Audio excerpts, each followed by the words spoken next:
हजरत उमर फारूक रदी अल्लाह ताला अन्हु हर साल हज करने जाते थे। भला किस लिए?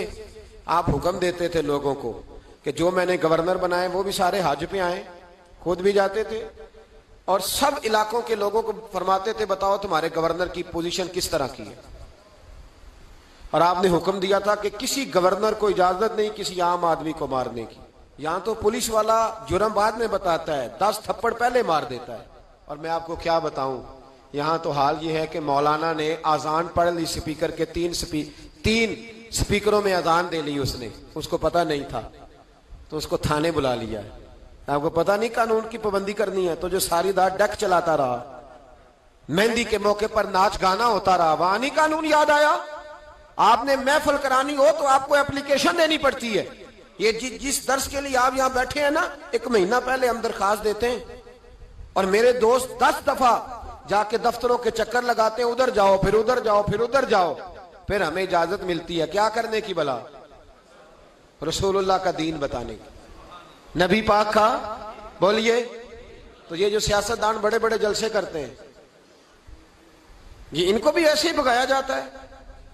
वो कहते हैं जी नहीं मिलेगी इजाजत, नहीं मिलेगी इजाजत, नहीं, आखिरी रात कहते हैं चलो दे दी इजाजत। क्या तमाशा है? अमीर के लिए अंदाज और है, गरीब के लिए और छोटी छोटी बातों पे, छोटे छोटे मामलात पे सैकड़ों उलमा ने जुर्माना दिया, सैकड़ों उलमा ने। किस बात का? स्पीकर 3 क्यों लगे हुए? 1 लगाओ, 1। अब तुम्हें अजान से भी तकलीफ होने लगी है। स्पीकरों में क्या होता है, तकरीरों तो बड़े जमाने की बंद हो गई, लाउड स्पीकर में अजान ही पड़ी जाती है ना। लेकिन मैं क्या करूं, मैं तो उस कौम के बीच रहता हूं जो कहती है बस ठीक है, मजहब थोड़ा सा ही सही है, मस्जिद जाएंगे थोड़ा सा मजहब ठीक है, बाकी हमने दुनियादारी कर। खुदारा समझिए और गौर फरमाइए क्या हो रहा। हजरत उमर फारूक रदी अल्लाह ताला अन्हु ने कहा किसी आदमी को इजाजत नहीं, किसी को। यहां तो मार मार के हशर कर दिया जाता है। कहते तुझे बुलाया था, तू आया क्यों नहीं?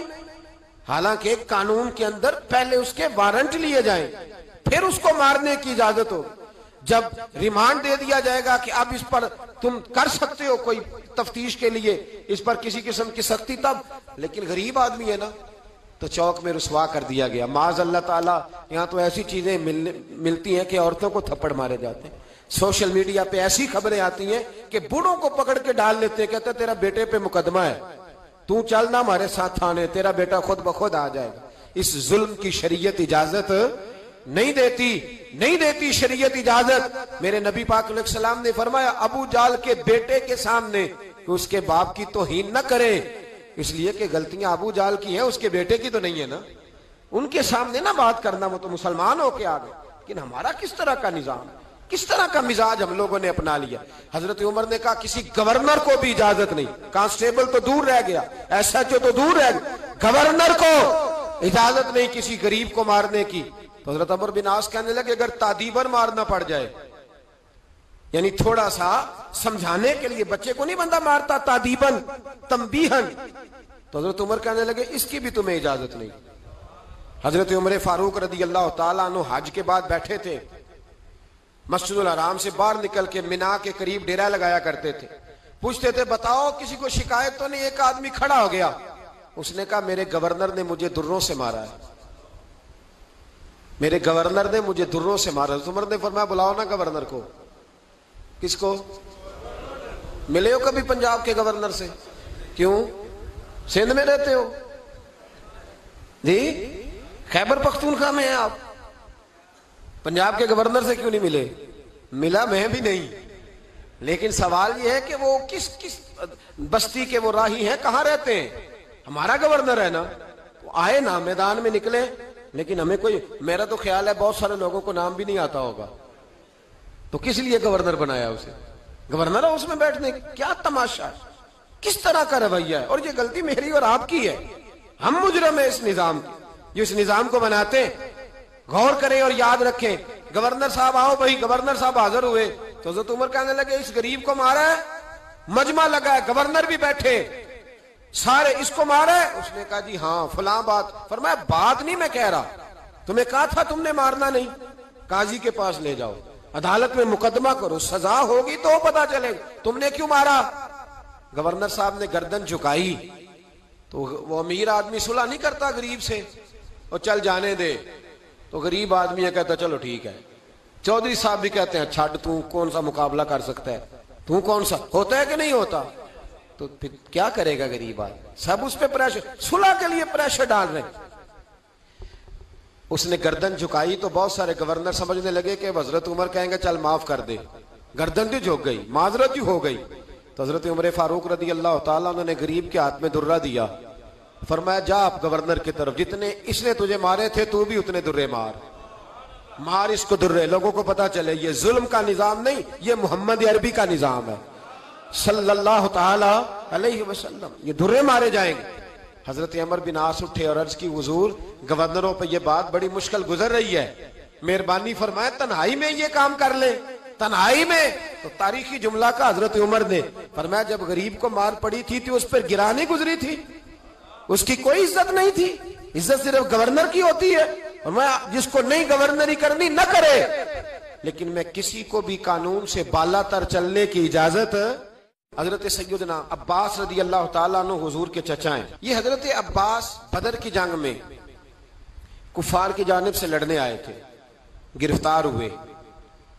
मैं तो कहता हूं ना कि मैं फलां चौधरी का रिश्तेदार हूं, MNA का रिश्तेदार हूं, मुझे कोई पूछ सकता है? हजरत अब्बास मुस्तफा करीम के चचा हैं, सब बोलिए सल्लल्लाहु ताला अलैहि वसल्लम। महबूब अलैहिस्सलाम से इतना कुर्ब, और जब ये आए तो हुजूर खड़े हो जाएं। जब हजरत अब्बास रदी अल्लाह ताला अन्हु बदर में आए ना, कुफार की तरफ से लड़ते हुए, अगरचे इस्लाम के करीब उससे पहले भी आ चुके थे, और इसी मौके पर जब वो कैदी बन के आए तो मुसलमान भी हो गए। हजरत अब्बास कैदियों में शामिल थे। नबी पाक सल्लल्लाहु अलैहि वसल्लम ने मालदार कैदियों का फिदिया मुकर्रर किया 4000 दिरहम, फरमाया 4000 दिरहम दे और जाएं, और जो ज्यादा मालदार था उसको कहा ये ज्यादा दे, 4000 से ज्यादा फिदिया दे और जाए। अंसारे मदीना महबूब की बारगाह में आए, कहा या रसूल अल्लाह सल्लल्लाहु अलैहि वसल्लम हमारा दिल करता है कि जनाब अब्बास से फिदिया ना ले, वो आपके चचा हैं। लेकिन ना प्यार की बात है ना, अदब की बात है ना, जो महबूब से मोहब्बत करने वाले होते हैं वो तो उस गली के जानवरों का भी अदब करते हैं। अंसारे मदीना ने खुद आके अर्ज की हुजूर दिल करता है हजरत अब्बास से फिदिया ना लिया जाए, इन्हें छोड़ दिया जाए, इसलिए कि इनका एजाज है, ये आपके रिश्तेदार और करीबी रिश्ता है। मेरे नबी पाक सल्लल्लाहु अलैहि वसल्लम ने फरमाया नहीं भाई मेरा चचा मालदार है, मालदार है, और फरमाया बाकियों से 4000 लिया, इनसे 4000 से ज्यादा लेना है, इसलिए कि ये कानून बनाया है, और कानून की नजर में कोई बड़ा छोटा, अल्लाहु अकबर, कानून की नजर में कोई बड़ा छोटा, इन्हें पूरा देना पड़ेगा, ये देंगे। हजरत अब्बास को बुलाया, कहा जनाब आइए फिदिया दीजिए, तो कहने लगे मेरे पास तो चीज ही कोई नहीं, भी मुसलमान नहीं हुए थे, कोई शय नहीं। तो महबूब ने फरमाया चचा इधर आओ। जब घर से आ रहे थे ना तो इतना सारा सोना, हुजूर ने इशारे से इतना सारा सोना मेरी चची को देके आए थे, और कहा था अगर मैं आ गया तो आके बताऊंगा क्या करना है, ना आया तो ये मेरे बच्चों के लिए रख लेना, याद नहीं। ये सुनकर हजरत अब्बास पर राशा हुआ तारी कि पैगंबर तो रखता है दिलों की भी खबरदारी। ख्याल आया मुसलमान नेक व बद पहचान जाते हैं, और मोहम्मद आदमी के दिल की बातें जान जाते हैं। रसूलुल्लाह सल्लल्लाहु अलैहि वसल्लम ने जब फरमाया तो जनाब अब्बास कांपने लगे, कहने लगे 4000 से ज्यादा ही दूंगा, पर पहले मुझे कलमा पढ़ लेने दो, इसलिए कि ये मेरे और मेरे बीवी के अलावा किसी को पता नहीं, आपको ये गैब का इल्म दिया गया है, यकीनन आप अल्लाह के सच्चे रसूल है।